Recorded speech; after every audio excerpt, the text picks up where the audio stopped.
It seems like an appalling plot twist from a psychological thriller, in which the most established and recognized method of learning is, in actuality, obstructive and frustrating. But according to Dr. Frank Smith, the author of the Book of Learning and Forgetting, this is no movie, but an unfortunate reality. In his book, Dr. Smith does an outstanding job of identifying the problematic nature of the prevailing theory of learning, which he calls the official theory of learning. And in this official theory, participants unnaturally propel themselves in the learning process, which is characterized by a struggle to memorize knowledge through occasional hard work and intentional, individualistic efforts. With this identification, Dr. Smith reveals the ultimately uninspirational results that come from such a process. By contrast, he energizes the reader with the reminder of a more natural, or as he calls it, a classic learning system, in which the participant continuously learns in an effortless fashion, resulting in knowledge and understanding that's never forgotten. And after reading the book, one finds himself or herself asking, is there anyone who would not wish to learn how to learn better? Because of this, the Book of Learning and Forgetting is an important book that should help to challenge instructors, while also allowing learners to better understand how best to identify the appropriate learning styles for themselves. I'd like to share 5 important points from the Book of Learning and Forgetting. Number 1, we learn from the company we keep. According to Dr. Smith, we learn quite naturally when we interact with others. For example, children learn language by hearing and copying from other people. We naturally become members of clubs by learning what interests us, and we associate with others who have the same interests. And then more experienced members help us do those things in which we have interest. And even in reading, we are learning from another's experiences. We're joining the company of the characters we read about. Number 2, the problem of learning and forgetting is not because we fail to, quote, get back to basics, end quote. According to Dr. Smith, that phrase, get back to basics, has been erroneously linked to the official theory. For that matter, he says that the official view is relatively new, having only taken shape in the last 100 years or so. In actuality, people are more apt to learn in the classic learning style since it's rooted in sharing experiences, which tends to access long-term memory, which is more permanent. Number 3, in order to learn, there must be interest and comprehension. It sounds fairly obvious, but it's amazing to realize how education has changed over the centuries. And it's even more remarkable to observe the way in which society is pushed to make learners more uniformly instructed. Students have been pushed to learn the same subject, regardless of the level of interest, and to learn them uniformly. Because of this, differentiated teaching becomes increasingly difficult to accomplish. And if the student has no interest in the subject, or if interest cannot be created, well, then, as Dr. Smith indicates, the student might as well be trying to learn nonsense. Number 4, the official view becomes harder to counter with less personal involvement. As we indicated in point 1, we learn best by interaction and experience. So with the onset of the digital age, there is a danger of less and less physical interaction. We must therefore take great care to incorporate interaction when using digital learning. Number 5, the official paradigm can be shifted back. Ironically, because of the way in which the official theory is entrenched, it takes a great deal of intentionality to make the change, but it is possible. To start, Dr. Smith indicates we must raise consciousness. We must uncover the consequences of what we do as teachers. And once we understand those consequences, we must do more of what's productive and then less of the other things that may actually impede learning. And finally, instructors must be honest with students.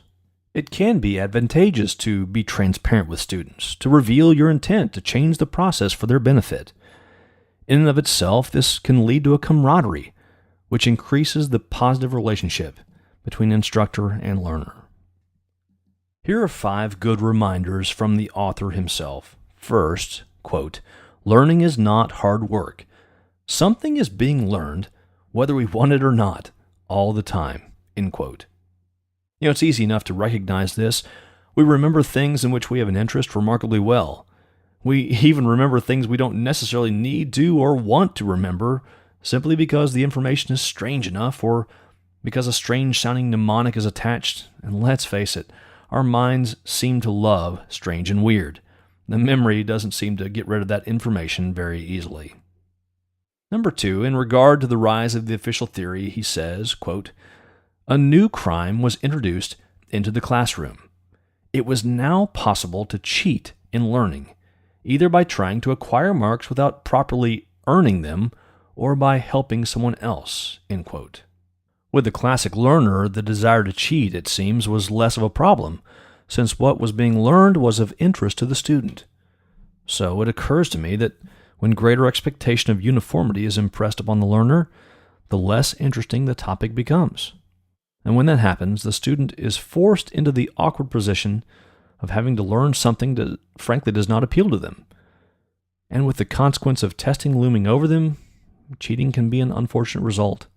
So because of the official theory, the personal relationship between teacher and student was also changed. No longer the collaborator or guide, the teacher was the official in charge of the work, simply the keeper of the scores. Next, quote, "You can't learn something unless it makes sense to you, however much it might make sense to other people," end quote. The amount of energy that it takes to learn a skill or knowledge is directly related to the interest level. Again, if we have little to no interest in a subject, the odds are very high that the memorization of such skills or knowledge will only be temporary. Here's a good one. Quote, "Learning will advance in the classic way if learners watch out for 2 danger signals. 1, when they find themselves trying deliberately to memorize what they are studying or practicing, and 2, when they find themselves plowing through material and activities where they remember nothing except that they were confused," end quote. This comes back to the point that Dr. Smith made about the difficulty we have trying to learn something nonsensical. If our brains do not recognize information as meaningful, it's soon discarded. It's only when the information can be made interesting and meaningful that students will find that knowledge imprinted on their memories. Finally, quote, "I would, if I could, propose a radical change to the way we talk about schools. Abolish the words learning and teaching altogether and talk instead about doing," end quote. I know that I personally get frustrated during situations, such as meetings or otherwise, where there seems to be a great deal of talking about something when we could be doing.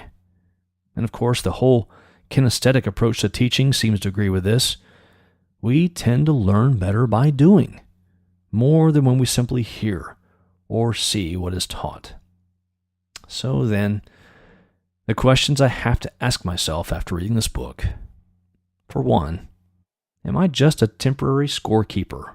As a teacher, I certainly want to be more than that. This book challenges me to investigate ways of allowing my students the opportunity to truly learn and to enable learning in each other at the same time. Secondly, what am I actually teaching my students? Dr. Smith makes it clear that there are some things as teachers that we certainly don't want our students to learn. Am I teaching them to be frustrated by the process of learning? Or more hopefully, am I teaching them that they can actually enjoy learning? And 3, what will my students remember from me years from now? Of course, I want them to remember me not just as a manager of knowledge, as a scorekeeper, but I want them to remember me as a mentor, a fellow seeker, a companion in learning.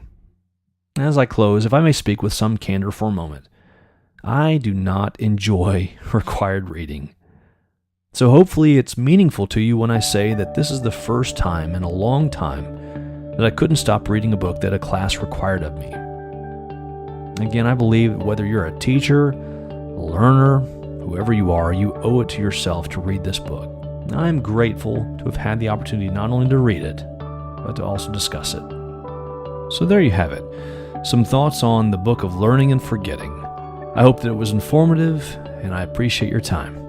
Thanks for watching.